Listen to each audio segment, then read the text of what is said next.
Goeiemôre luisteraars. Ons praat vanmôre verder met Dr.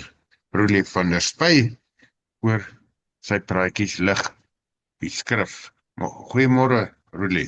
Môre Willem, môre luisteraars. Roelie praat met ons vanmôre oor die Joodse nuwe jaar. Nou dit is al ver van ons nuwe jaar af, of laat ons sê ons is nou amper nader in die volgende nuwe jaar dat ons nou van die vorige nuwe jaar is. Die Joodse kalender 'n ander nuwe jaar. Ja, ek het nou nie regtig daaroor 'n studie gedoen op hierdie stadium nog nie, maar dis eintlik nou die 7de maand in die Joodse kalender, die maand Tishri. En hulle nuwe jaar begin op die 1 Tishri is die nuwe jaar. Nou weens godsdienstige en politieke verskille, veranderinge wat gekom het, het God vir hulle dan gesê dit is wanneer dan die nuwe jaar moet begin, want hulle moes dan hulle nie toewy aan die Here en dis hoekom hulle nuwe jaar op die 1ste van die 7de maand is, maar in ons kalender, Gregoriaanse kalender, val dit so rondom September.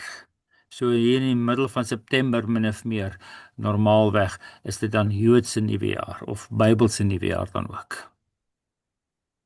Ja, jy gaan met ons die volgende paar kere praat oor die feeste spesifiek vanoggend net so inleiding. Ja. Met watter fees begin jy vanmôre? Ja, soos ek sê, die tema van vanoggend is Joodse nuwejaar en ander feeste.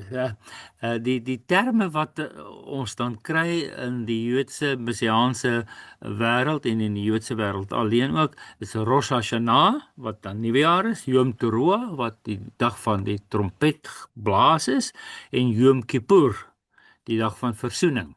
So ek wil net 'n kort inleiding op hierdie drie feeste gee en 'n bietjie oor hierdie drie name praat. Nou, ons hoor die eerste een is Rosh Hashanah. Wat beteken dit? Ja, goed. Die vraag is wat beteken hierdie Hebreëse terme? Want hierdie drie is al drie Hebreëse terme. Rosh Hashanah, Yom Teruah en Yom Kippur. En kom hierdie terme in die Bybel voor? En hoe belangrik is dit dat hierdie terme in die Bybel voorkom? Dis waarna ons vanoggend 'n bietjie gaan kyk. So ek wil hê ons moet afsonderlik net na hierdie drie feeste kyk. Nou ja, vanoggend dink ek gaan nie 'n lang praatjie wees nie, net 'n inleidende praatjie, maar ek dink tog 'n goeie agtergrond vir die volgende paar praatjies, veral met die oog op die Joodse nuwe jaar. Nou ja, ons kan ook wil ek dan sê op die ou end, ons kan ook dit wat ons leer ten opsigte van die Joodse nuwe jaar ook toepas op ons nuwe jaar. En miskien is dit dan goed dat ons nou al hier in die middel van die jaar begin dink, hoe gaan ons die nuwe jaar vier of die nuwe jaar, die volgende nuwe jaar begin? Ja. So, ons eerste Nou, wat leer ons by die Joodse nuwe jaar wat jy nou ek sal nou sê wat ons van die Joodse nuwe jaar leer. Kom ons praat net gou oor die feeste self. Die eerste een is dan die Rosh Hashanah. Nou Willem, ek dink jy ken nog die Hebreëse woord Rosh, né? Onthou jy? Kop, ja, né? ja, Ja, kop. die woord, ja, kop. Ja, natuurlik die ander twee het jy duidelik gesê, jy weet die ander twee begin altyd met Yom wat en jy het dit ook gesê, dit is die dag van iets en jy gaan nog nou so die eerste een begin dan met die kop en die ander twee met die dag. Dis reg. Nou Rosh Hashanah. So is letterlik die kop van die nuwe jaar. Ha is die, Shana jaar. Die Rosh Hashanah, die kop van die nuwe jaar. Nou dit is maar hulle uitdrukking om te sê die begin van die nuwe jaar. Rosh is kop of eerste of begin, dit het baie betekenisse. So die woord Rosh Hashanah beteken dan kop van die nuwe jaar of die nuwe jaar, die begin van die nuwe jaar, die nuwejaarsfees. So dis hoe hulle nuwejaarsfees noem. Die vraag is, kom die Rosh Hashanah fees in die Bybel voor? Het God ons of hulle beveel om Rosh Hashanah te vier as 'n Bybelse fees? Nou ja, ek kon dit nie vind nie. Daar is nie so spesifieke fees wat deur God beveel word, sover soos ek weet, in die Bybel, in die Ou Testament nie. Maar dit is die Joodse nuwe jaar.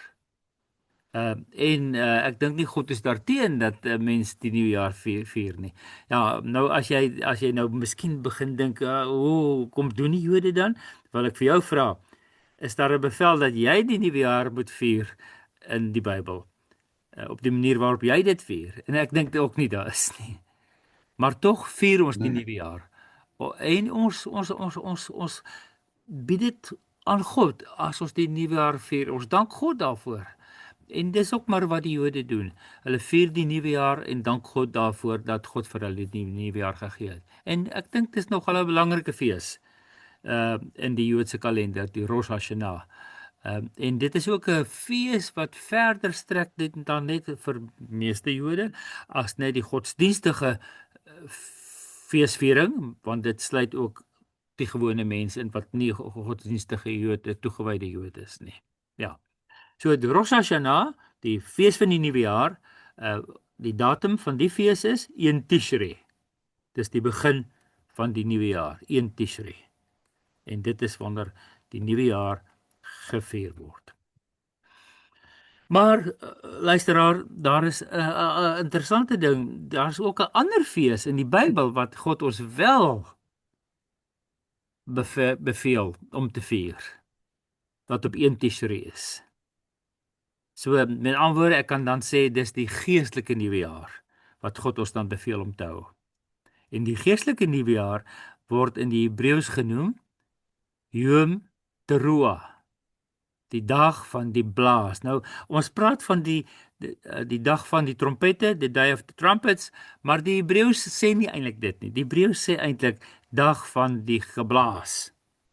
Nou, met die verstaan dat dit die geblaas van die trompet is, of die ramshoring is. Die dag van die geblaas, die dag van die trompet, die dag van die ramshoring. So ja, die dag van die blaas, van die trompet, van die ramshoring, word in die Bybel beveel. So kom ons blaai dan saam soontoe. Willem, ek wil jou vra asseblief dat jy vir ons Numeri 29 vers 1 lees. Numeri 29 vers 1, want daar lees ons ook van Yom Teruah. Yom is dag, Teruah geblaas, die dag van die geblaas. Ons lees daarvan dan in Numeri 29 vers 1. Lees asseblief vir ons. In die 7de maand op die 1ste van die maand moet julle 'n heilige byeenkoms hou. Julle mag geen gewone take verrig nie. Dit moet vir julle 'n dag wees waarop ramshorings geblaas word. Ja, julle mag geen gewone take verrig nie. Dit moet vir julle 'n dag wees waarop ramshorings geblaas word. So, dis die eerste van die 7de maand. In die 7de maand, op die 1ste van die maand, moet julle 'n heilige byeenkoms hou. So God sê vir sy volk, op die 1ste van die 7de maand, 1 Tishri, moet julle 'n heilige fees hou, en dis die fees waarop die trompet geblaas word, om julle daarin te herinner dat God kom. Hy is hier, hy werk met ons. So, dit is op 1 Tishri. Maar dit word ook interessant op ander plekke bevestig. In Levitikus 23 vers 23 tot 25 staan daar. Levitikus 23 vers 23 en verder. Die Here het vir Moses gesê, sê vir die Israeliete, die eerste dag van die 7de maand moet vir julle 'n buitengewone Sabbat wees. Herdenkingsdag, aangekondig met 'n geskal, 'n heilige byeenkoms. Julle moet geen gewone take verrig nie, en julle moet 'n offergawe vir die Here bring. So hierso staan dan letterlik, dis 'n heilige feesdag wat julle moet vier op die 1ste van die 7de maand. Dis die dag van hier staan nou in die Afrikaans 2020 'n dag van die geskal, maar van die geblaas. So dis letterlik soos die Joodse naam is Yom Teruah, die dag van die geblaas. So dis die dag van die geblaas, die geskal, die geblaas van die trompet, van die ramshoring. Dit moet gebeur op hierdie heilige dag, want hierdie blaas van die ramshoring kondig die heilige Sabbat aan. Nou die ramshoring word natuurlik ook shofar genoem. Baie mense sal die woord shofar ken, net die geblaas van die shofar. So op die eerste dag van die 7de maand moet julle 'n buitengewone vir julle 'n buitengewone Sabbat wees, 'n herdenkingsdag wat aangekondig word met die blaas van die shofar. Dis 'n heilige byeenkoms. So ja. So daarom omdat hierdie fees op 1 Tishrei is en die Rosh Hashanah, die nuwe jaar op 1 Tishrei is, word hierdie twee feeste eintlik vir die gelowige Jode een en dieselfde fees. Interessant hierdie dag van die blaas. Die stam van daai woord is tog ruach, wat ook gees betref, wat vir ons duidelik sê dat hierdie heilige byeenkoms en die geskal of die blaas amper 'n dubbel betekenis het. Ja, dis interessant dat jy dit sê, ja, want ruach is gees en teruah is nou maar die selfstandige naamwoord van ruach, né? Die ruach is gees en teruah is van die gees. Dis afgelei daarvan, ja. Ja. Ja, dis baie interessant. Ek het nooit daaraan gedink nie. Maar wind en gees is, soos ek een keer lank gelede gesê het, in baie tale dieselfde woord. Ja. Ja, nee, dankie Willem. Ja. So op die eerste van die nuwe jaar in die Joodse nuwe jaar op 1 Tishrei het hulle dan twee feeste wat oor mekaar val. Dis die nuwejaarsfees Rosh Hashanah en die blaas van die trompette Yom Teruah. Dis word op dieselfde dag dan gevier. En baie Joodse mense weet nie eers mooi wat die verskil is nie. Hulle noem maar dieselfde fees met twee name en hulle weet nie altyd hoekom dit so is nie. Ja. So dis baie interessant. Maar daar is 'n ander fees ook in Tishrei, ook in die 7de maand. En dis die ander een waarna ek in die begin verwys het. En dit is Yom Kippur. Soos ek net gesê het, Yom is dag. Yom Kippur is dag van versoening. Ja, Yom Kippur is dag van versoening. Nou hierdie Yom Kippur dit is ook 'n Bybelse fees. So kom ons lees gou in die Bybel wanneer dit plaasvind. So is 'n bietjie langer stukkie, maar ek gaan dit vir ons lees. So Yom Kippur, die dag van versoening, word beskryf in Numeri 29 van vers 7 tot vers 11. Op die 10de van hierdie 7de maand moet julle 'n heilige byeenkoms hou. Julle moet julle verootmoedig en geen werk mag julle doen nie. Julle moet dan 'n brandoffer vir die Here aanbied as 'n geurende offer. 1 jong bul, 1 ram, 7 jaar oud ramlammers sonder gebrek moet hulle wees. En bypassende graanoffers van gesifte meel gemeng met olyfolie, 3/10 van 'n eva vir 'n bul, 2/10 van 'n eva vir 'n ooiram, vir 1 ram, 1/10 van 'n eva vir elk van die 7 ramlammers. Offer ook 1 bokram as 'n reinigingsoffer, afgesien van die reinigingsoffers vir die versoening. By die gereelde brandoffer met sy bypassende graanoffers en al die bypassende drankoffers. So al hierdie dinge moet hulle op die 10de van die 7de maand doen vir versoening. Onder andere moet op hierdie dag van versoening 'n lam sonder gebrek geoffer word om vir hulle versoening te doen. So klink dit vir jou bekend, Willem? Ja, natuurlik, Yom Kippur is 'n baie ek dink is die een dag wat ons nie noodwendig met 'n Joodse fees nie, maar met 'n dag wat lank terug die oorlog begin het, meer assosieer, maar almal ken die naam Yom Kippur, die dag van iets, en dit is versoening, eintlik teenstrydig met van waarvoor dit dan bekend staan vir die gewone, kom ons sê nie Jood. Ja. Ja, so die dag van versoening, en hierdie datum van hierdie dag van versoening is die 10de van die 7de maand. So ons het net gelees, die Yom Teruah is die eerste van die 7de maand. Ons het ook gesê Rosh Hashanah is die eerste van die 7de maand. En hierdie is die 10de van die 7de maand. En op die 10de van die 7de maand moet hulle heilig wees. Hulle moet hulle verootmoedig. Hulle moet gereed wees vir die grootste, belangrikste offer van die jaar. En so dit is 10 dae na die trompet geblaas is. So as dit ware word die trompet geblaas om te sê, word wakker. Die nuwe jaar het begin, maar maak julle gereed vir die hele jaar, maar in besonder vir die fees van die versoening, vir die offer van versoening, vir die dag van versoening, vir die herdenking van die groot versoening 10 dae later. Ja. En dit is dan wat die Here vir die Jode dan beveel het. So dit is dan vir ons baie interessant. Die Jode maak dan ook iets spesifiek van hierdie 10 dae, né, van die 1ste tot by die 10de. En hulle noem dit die 10 dae van verootmoediging, 10 days of repentance. Hulle praat daarvan as 'n eenheid. En dit is vir my nogal baie mooi.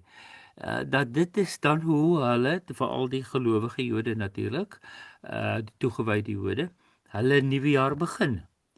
Hulle begin Rosh Hashanah, die nuwe jaar, met die dag van Yom Teruah, die trompet wat geblaas word, wat hulle oproep.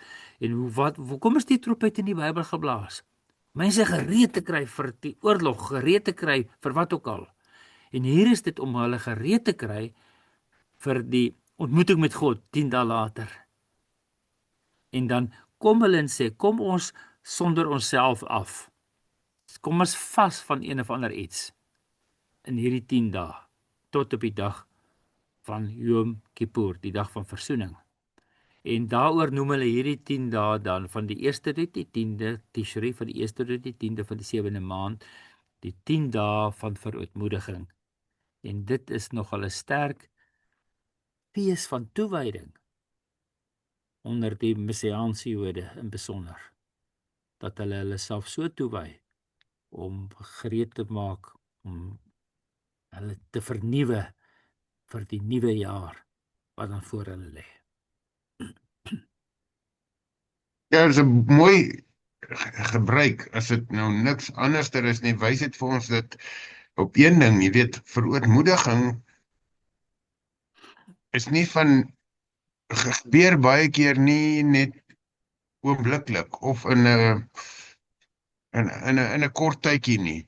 Partykeer van 'n 10 dae of selfs dalk langer. So hierdie gebruik van 10 dae van verootmoediging is eintlik vir ons dalk iets om te wys dat ons dalk van verootmoediging 'n meer nie ernstiger nie, neem aan ons is ernstig, maar 'n langer tyd van toepassing maak om tot verootmoediging te kom, om ons gees voor die Here neer te buig, om daarby te kom. Want dit verootmoediging, ek kan myself nie voorstel dat ons van die een dag tot die volgende, of van die een oomblik tot die volgende oomblik, jy weet, in eerlike verootmoediging kan gaan nie. Ja, maar dit is interessant dat ons 'n paar keer in die jaar tog 'n tydperk van verootmoediging het, né? Die 40 dae voor Paasfees, en mense doen dit partykeer ook voor Kersfees. Doen ons tyd van verootmoediging. En Willem, ook in die gemeentes waar ek meestal was in my lewe, is daar ook in die kerk dan 7 dae van verootmoediging, né? Daar die eerste volweek gewoonlik, na die skole begin het, is daar 7 dae van verootmoediging. En dan wonder mense baie keer waar kom dit vandaan, en dan dink ons, ja, dis 'n goeie gebruik, maar miskien is daar tog 'n Bybelse basis daarvoor, soos ons dan vanoggend ook nou sien, dat in die Joodse gebruike is daar so gebruik. Ons kan eintlik sê dat ons baie by die Jode kan leer, Rulie. Ja, Willem, dit is 100%, maar ek wil dit eintlik so 'n bietjie kwalifiseer en sê, ek dink nie ons moet sê ons kan so baie by die Jode leer nie. Ons moet eintlik sê ons kan so baie leer by dit wat God aan die Jode gesê het, gegee het, beveel het, né? So met ander woorde, ons leer dit by God. Ons leer dit in sy woord in die Ou Testament. Want God het dit vir die Jode gesê en die Jode hou dit. So ons kan dit by die Jode leer deur hulle voorbeeld, maar dit is eintlik God wat hierdie dinge vir hulle voorhou. En ons as ek wil sê uh westerse moderne Christene wat op die Nuwe Testament fokus, vergeet so 'n bietjie wat die waarde van die Ou Testament is en die feeste van die Ou Testament. Hoe God eintlik self goed in plek gestel het. En 'n baie interessantheid, die woord vir fees is moed. Moedim is feeste. Nou moedim beteken ook 'n afspraak of 'n tydperk of 'n seisoen. Dit is 'n baie ryk woord. So God het eintlik afsprake, seisoene in plek gestel dat ons hom kan ontmoet. Maar ons sien dit nie altyd raak nie, en dan is dit vir my goed dat jy dit in uitlig, dat ons tog by die Joodse gebruike wat God hulle gegee het, kan leer. Ja, dankie Willem. So, wat jy eintlik sê, ons hoef dit nie in beginsel by die Jode te leer nie, ons kan van hulle leer, maar ons kan dit sommer direk by die woord van die Here leer, deur eenvoudig die Ou Testament meer en gereeld en deegliker te lees. Ja.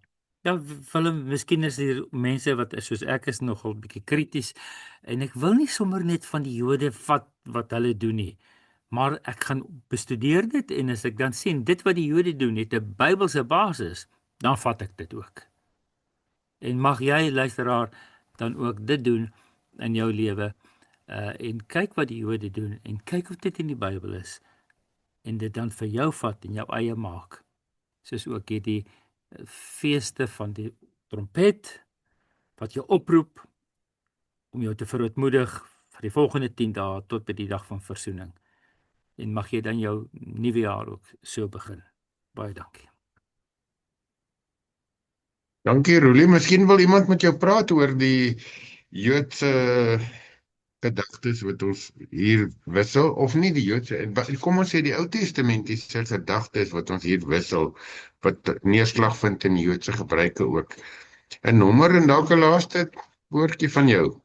Ja, luisteraar, ek wil, soos ek gesê het, dis maar net 'n inleiding op Rosh Hashanah, Yom Teruah en Yom Kippur, waaroor ons vanoggend gepraat het, en ek wil graag 'n bietjie meer oor die feeste praat dan in die volgende paar kere.